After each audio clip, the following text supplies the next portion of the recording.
ഓം നമോ ഭഗവതേ വാസുദേവായ. പ്രഭാതവന്ദനം.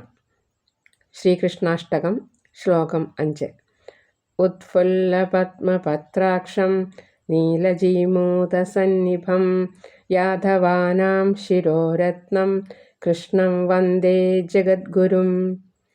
വിടർന്ന താമരദളങ്ങൾ പോലെയുള്ള കണ്ണുകളോടുകൂടിയവനും കടും നീല നിറത്തിലുള്ള ശരീരത്തോടു കൂടിയവനും യാദവകുലത്തിൻ്റെ രാജാവും ജഗത്തിൻ്റെ ഗുരുവും ആയ കൃഷ്ണനെ ഞാൻ വന്ദിക്കുന്നു. ഉത്ഫുല്ലപത്മപത്രാക്ഷം നീലജീമൂതസന്നിഭം യാദവാനാം ശിരോരത്നം കൃഷ്ണം വന്ദേ ജഗദ്ഗുരും. ഓം ശ്രീകൃഷ്ണായ നമഃ. ഓം ശ്രീകൃഷ്ണായ നമഃ. ഓം ശ്രീകൃഷ്ണായ നമഃ.